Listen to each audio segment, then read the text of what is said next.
Okay, we're gonna do this. We're gonna do this without crying. Um, I am currently recovering from a second trimester abortion.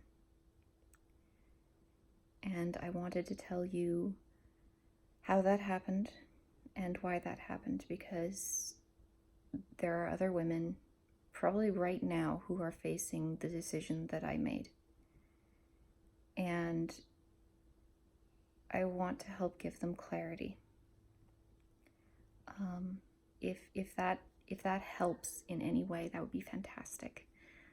If you look at my story and you say, I don't ever want to do what that woman did, that's great. That helps give you clarity. And if you look at my story and say, oh God, I'm going to have to do what that woman did, you're not alone. One of the things I did before the procedure happened, and then after the procedure happened as well, I read a lot of stories about women who were in my situation, and some who decided to try and keep the baby, and some who went ahead and sought abortive services. And every one of those stories was really difficult to read, because no matter what, that family was losing a baby. There was one, the story of Donnie Heaton, and he lived for, at least 21 years. And his mother talked about how she had to give up the baby she expected to have in order to keep Donnie alive.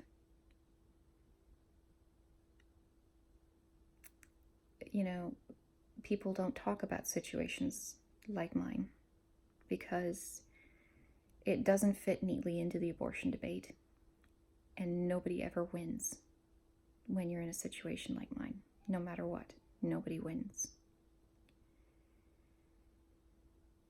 And there aren't very many people like me, not enough to make a lobbying group, not enough to really speak out.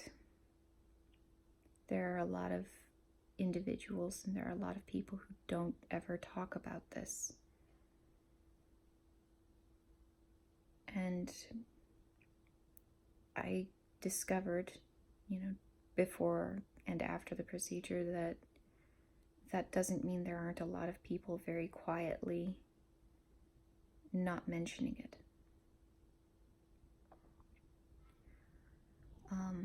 If you're wondering how a woman could ever possibly choose to have an abortion right before Christmas, well, I wanted to have a baby. I wanted a little boy. I would have taken a little girl, but I wanted a little boy. And I got pregnant, and I was absolutely convinced it was a little boy. I could just tell. It was my 5th pregnancy, and I knew. And months and months passed, and, doctor's checkups rolled by, and I kept telling my husband, it's a boy. I know it's a boy. He's like, you can't be sure of that. I was like, I know. And a genetic screening came up, and, it checks for a lot of different things. It checks for Down syndrome. It checks for, things. And it also tells you what your baby's gender is. And I was like, we're extremely low risk. The chances that we have anything at this point is very low. We've got 3 healthy kids, low risk. But, I'd like to know the baby's gender, and it's good to have that reassurance that nothing's wrong with the pregnancy and everything's healthy and this is good, let's do it. And so we did the screening. And I got a call from the doctor, and there was a 70% chance that the baby had trisomy 18, which is a pretty intimidating thing. And he was telling me about, there's still a 30% chance that it isn't trisomy 18. And I latched onto that right away. It's like, well, 30% isn't that bad. It's not great. It's not good chances, but, it's not bad. I'll take that. We'll do further up testing. We'll check up on this, but, there's still a chance that he doesn't have this. And I was really excited about that. Let's hope that it's that 30% chance. And the doctor was about to get off the phone, and I was like, oh, by the way, one last question. He's like, what? And I was like, well, what's the gender of the baby? And he's like, it's a boy. And I was like, I knew it.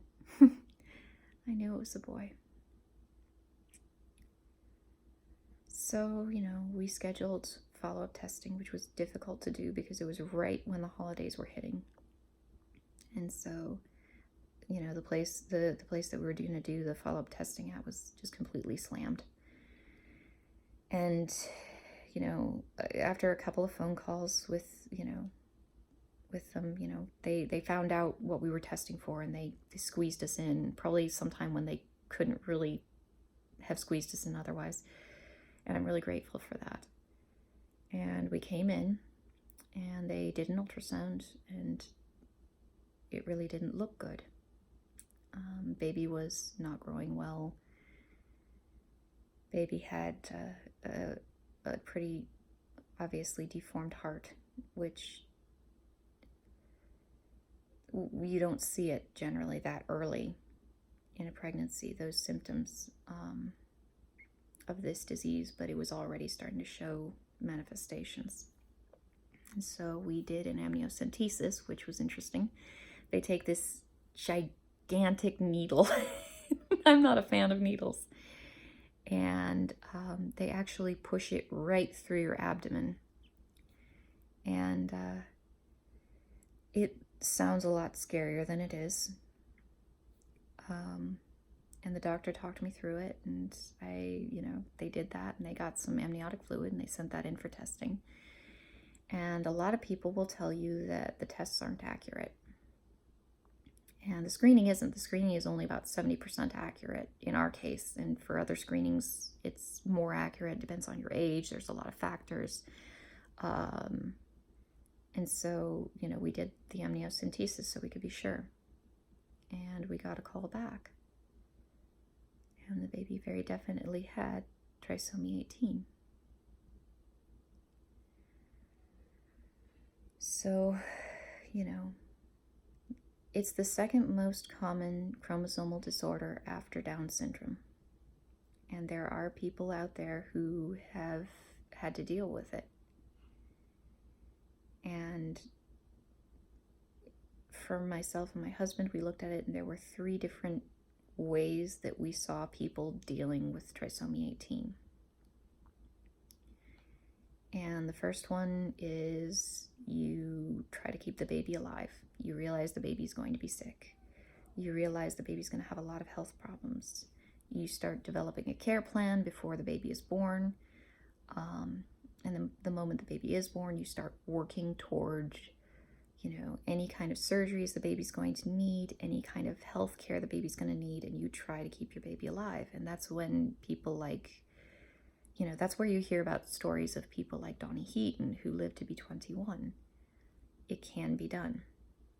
And so, if you're facing a trisomy 18 pregnancy, don't lose hope. There is hope. There's not a lot of hope, but there is hope. And increasingly with advances in medical science, there is hope. Like I was reading up on Down syndrome, and there was a time when a Down syndrome baby only had a 12-year life expectancy. And now it's up to about 60. And so, it's things are getting better. But as of right now, they don't look good.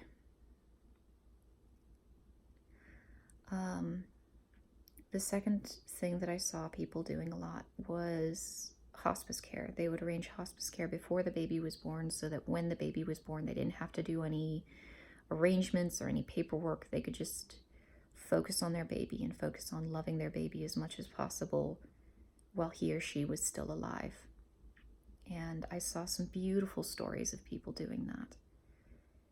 And, you know, that's definitely an option too. If you don't want to put your baby through a bunch of surgeries and you realize that their life is going to be very, very short, you try to treat it like a terminal illness, which it is, and give them the best life that you can, because it's going to be short, but that doesn't mean it can't be beautiful.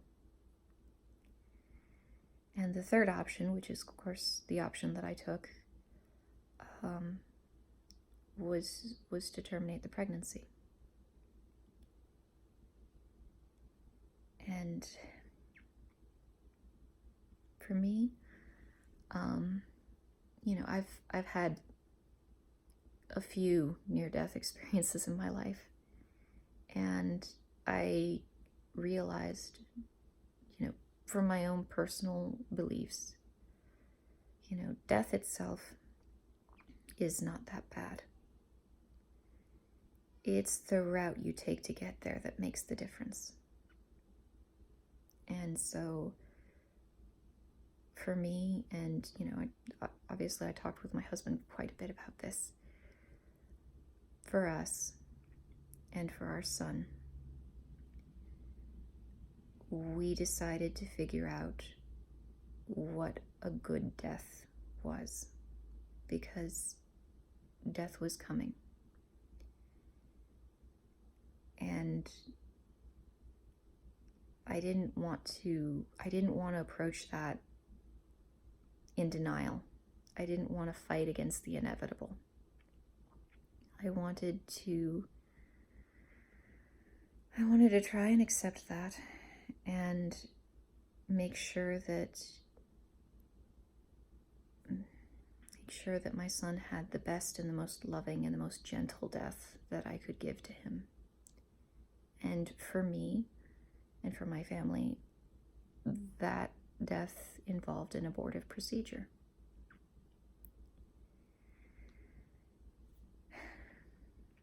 And it was not an easy procedure to obtain. And I think I made some, you know, kind of not great decisions that made it harder than it should have been.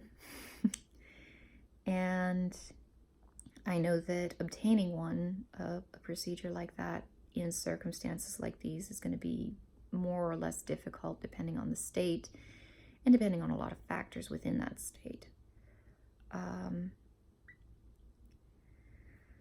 For us, one of the things that worked in our favor is that we did all of the testing. We didn't want to make any kind of permanent decision until we knew exactly what we were looking at. We did tons of research. I spent hours online reading through web pages, you know, web page after web page after web page. And a lot of people kept warning me, you might not want to go on the internet and read about this because, you know, it will scare you. And I looked at it and thought, I want to know everything. I want to know every statistic. I want to know every chance. I want to know what this means for my son going forward. What's going to happen to him? And the statistics aren't pretty. The number that kept popping up was 70% chance of stillbirth or miscarriage. If you haven't quite reached the 20-week mark, it's technically a miscarriage. So right out of the way, 70% chance I was never even going to meet him. After birth, the 50% chance that he'll die within the first week. And after that, you know, things start to improve a little bit as time goes on. You know, the babies that live longer have a better chance of continuing to live longer. So there's hope in that. You know, if your baby makes it to, you know, a certain number of months, that's a good sign that they might actually make it a couple more months. 9 out of 10 babies who manage to survive birth don't see their first birthday.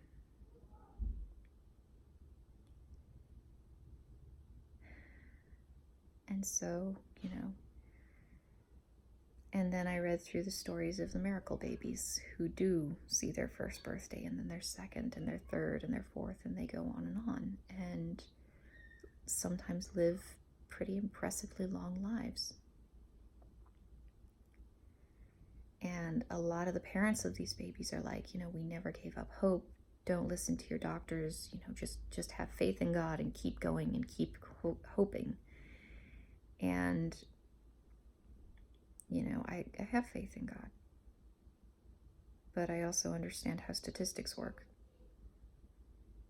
And for every one of those parents who's saying, just hold on to hope, there have been 9 other parents saying, he lasted a week, she lasted 4 days, he lasted a month. And I read through so many stories, and I looked at pictures of so many babies who are now dead.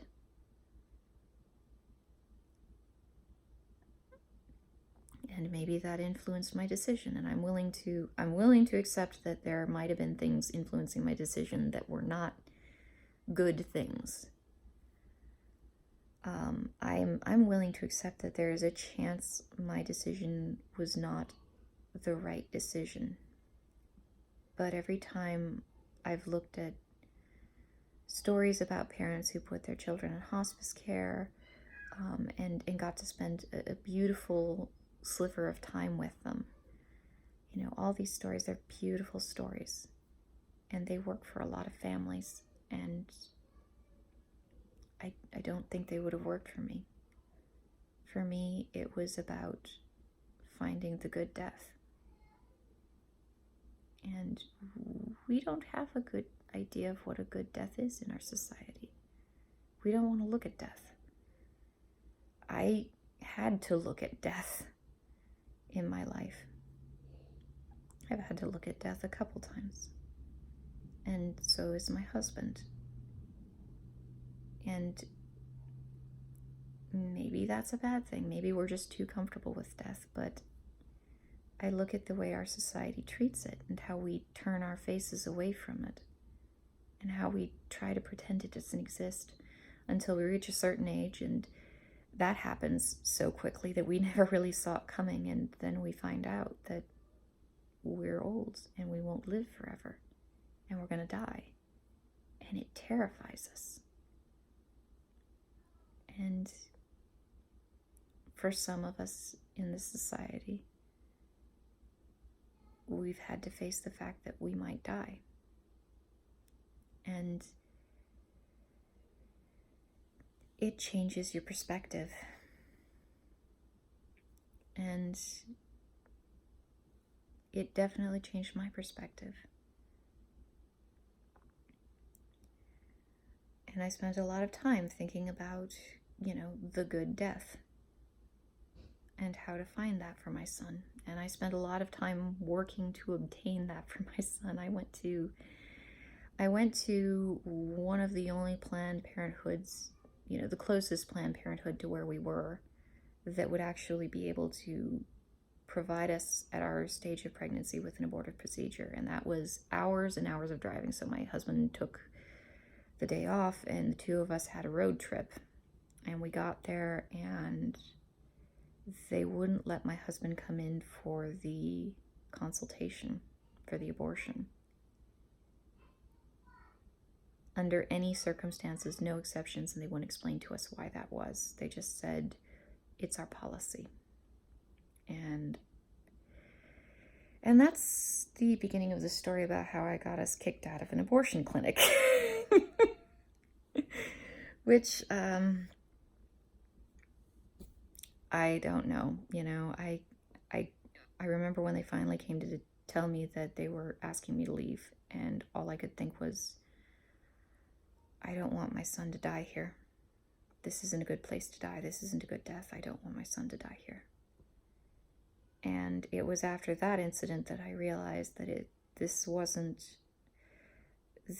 going to be a termination of pregnancy for reasons of convenience.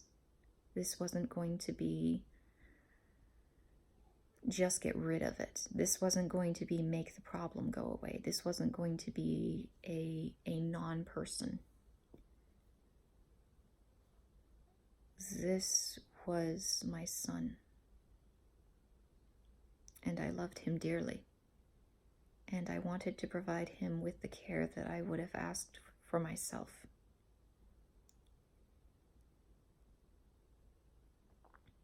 And I feel like I've managed to do that. I woke up from my procedure and I had been dreaming. I was, anesthetized, and I was dreaming that I was at home and I was lying in bed and I was remarkably peaceful. I was in the most incredibly peaceful place, and I woke up and I realized where I was. I was in post-op, and I started crying because my son was dead. And I'm sitting there with tears just streaming down my face. I'm trying not to make any noise or blubber or anything, because I know there are other people there who've had like an appendectomy and don't need to hear me crying. And immediately after I thought my son is dead, I thought my son is safe. My son will not have to suffer. My son has been well taken care of.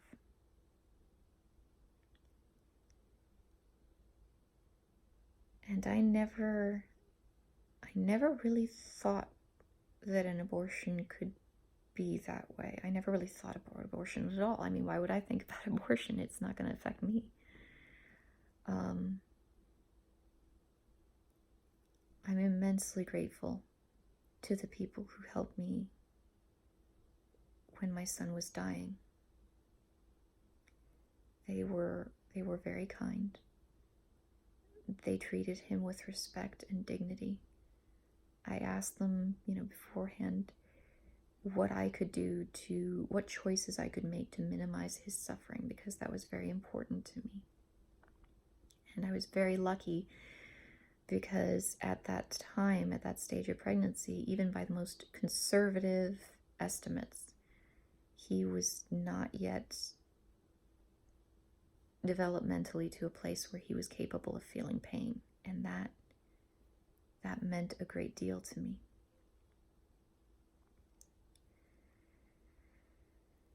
And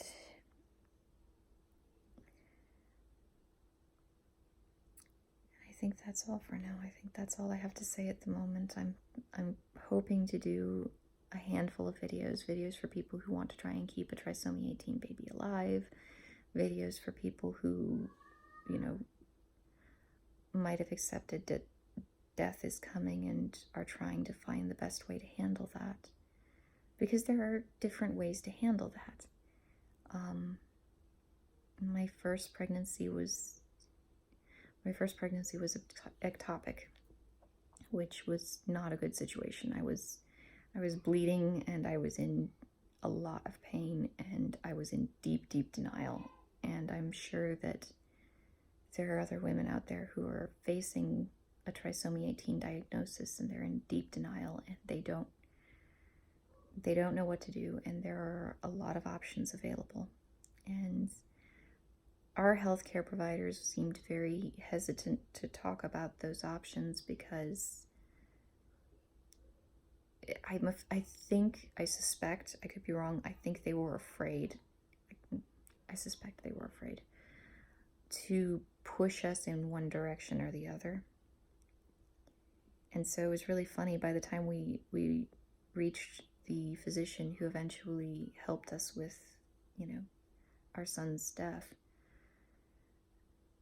she asked us what the doctors had told us, and it was like, well, we didn't actually have all that much that the doctors had told us, but I could rattle off statistics like nobody's business. I had read so many firsthand accounts. I had read, so many